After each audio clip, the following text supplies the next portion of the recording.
Soon after I arrive in Yemen, I'm reminded of how unstable this country is.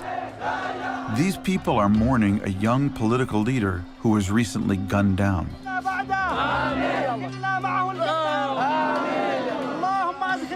Political violence is all too common here, and there's a big reason for Americans like me to care about what happens in Yemen, because this country is also home to the most active chapter of Al-Qaeda, which is why Yemen's water crisis is so frightening.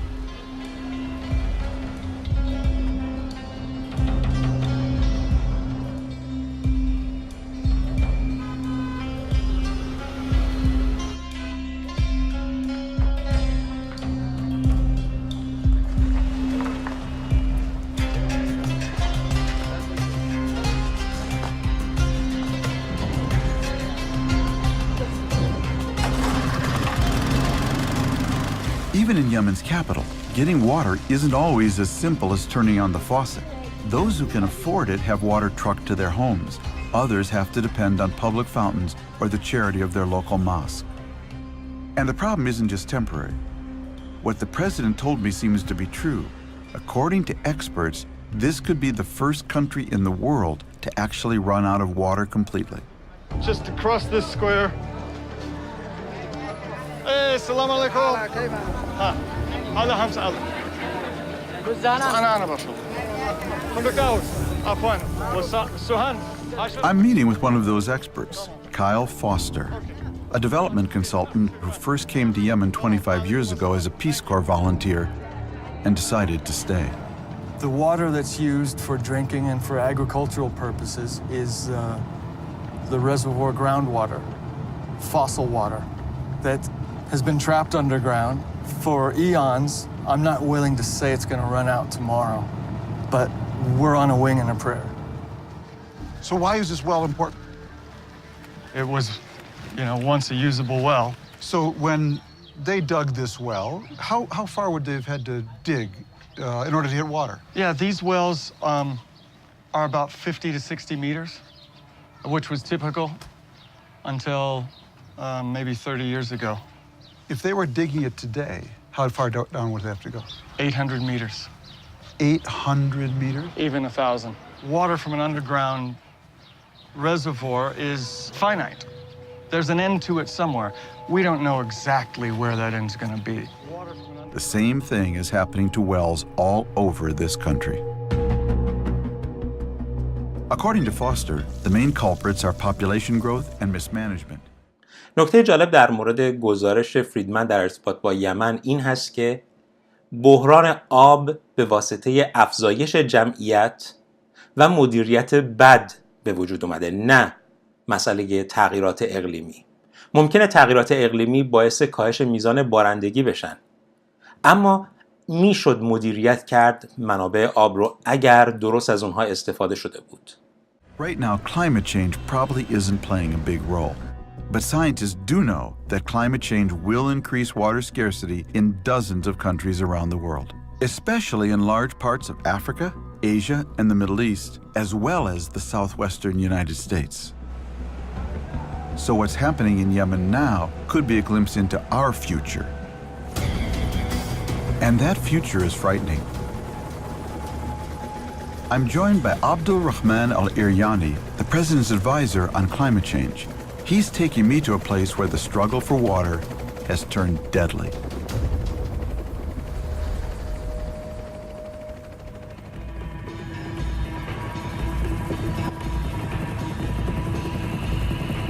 So where exactly are we heading now?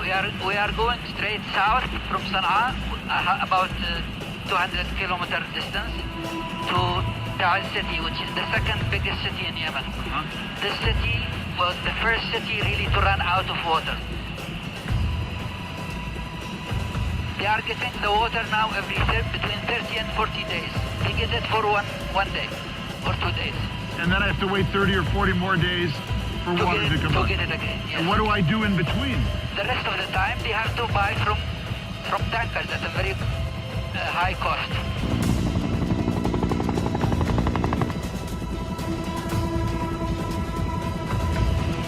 We are going to Mount Sabr, which is above the city of Ta'al. And there is an ancient spring, and there is a conflict between two villages about the spring. Just yesterday there were some killings also. So they actually got in a gunfight over who controls the spring? Yeah, fighting. Last time they used even bazookas and heavy machine guns. This is very common actually. Close to 60% of all rural conflicts, the main cause is water. Wow.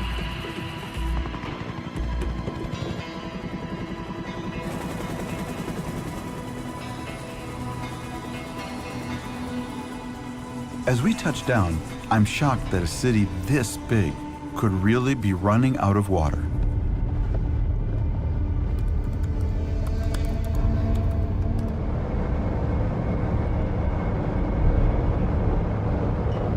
What part of the country would you describe this as? Are we north? Are we? It's south of the north. So central Yemen? Are we? Central Yemen? Yeah. Central Yemen. And the village where the fighting was? Two villages. One is called Quraba, Qradh, And the other was? Al-Marzouh. This is the no man's land between Quraba and Marzouh. And from here, I can throw a stone to Marzouh and another stone to Quraba. It's only, what, 400 meters apart or less, 300 meters, huh? I think that water scarcity make people crazy. First, I meet with the leaders of Al Marzouh to understand how the conflict became so violent. Can I see your dagger? That's really cool. شوف الجنبية حقك. Whoa, that is really, that's a piece of work. I hope it's only used to cut fruit. It's only decoration. Gotcha. Let's keep it that way. Is Ahmed actually one of the official leaders from Marzouh, or is he just a spokesman? Yeah, he is the sheikh and Gotcha. he is the spokesman. Gotcha. منذ 13 عام كان نشب الحرب أو المشكلة فيما بيننا وبين الإخوة في قرابة. 13 years ago, this conflict started. الإخوة في قرابة إخواننا باختصار شديد بغوا علينا، فقاموا بتفجير الخزانات التي عملتها الدولة بما يقارب ب20 مليون ريال، وفصلوا القصبة التي كانت تابعة للمرزح وضموا الماء كامل إلى قرابة. Next, I meet the leaders of Karada. كبير يعني ما كان فيش مشكلة في قبل عشرات السنين. What he's saying is that the people were living for hundreds of years without any conflict. It's only recently because too many people and too little amount of water. الآن ما عاد في إلا الثلث الآن الماء الموجود الثلث على ما كان بقبل السنوات السابقة. بسبب المطر يعني. بسبب المطر نعم. بسبب الأمطار. He's saying that 1/3 of the spring is still on. 2/3 is gone. ابني كان متواجد بعرس تقريبا الساعة 9 بالليل، وقعت رصاصة من الجهة المقابلة من المرزوح، دخلت بالطاقة بالزجاج، صدمت بالعمود، وقعت له فوق القلب حقه. How old was he? كم عمره؟ 22 سنة. كان عمره 22 years. So he was a casualty of this water conflict. Yeah. Oh my gosh, I'm so sorry. أولاً أحس بألم ما قد وصفه الناس ولا كتبوا الكتب. ولا أشتي أحد يصاب بهذا المصاب.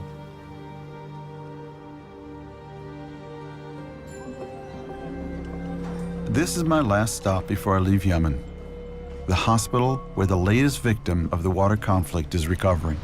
Well, this is Mohammed Qaid, who is from Karaba. He was hit with 3 bullets maybe 3-4 days ago, and he survived. قربوا لي الغداء غدي. أزهد على طلقة نار من الطاقة لشق جسمي وناقص مكان.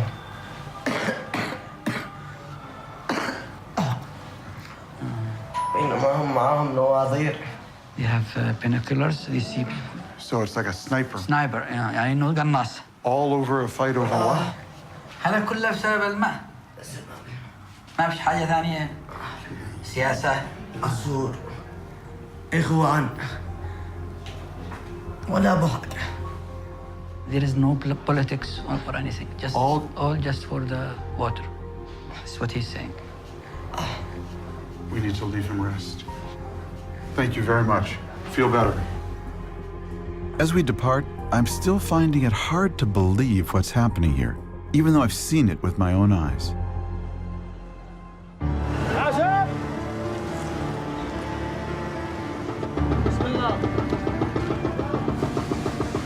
In America, when we think about the roots of violence, we think about struggles for money and power, or clashes over religion and ideology. But to me, there is something uniquely terrifying about people killing each other over something as fundamental as water, because that is a fight for survival. And if Yemen is a preview of what climate change has in store for other parts of the world, it could become a fight for survival on a terrifying scale.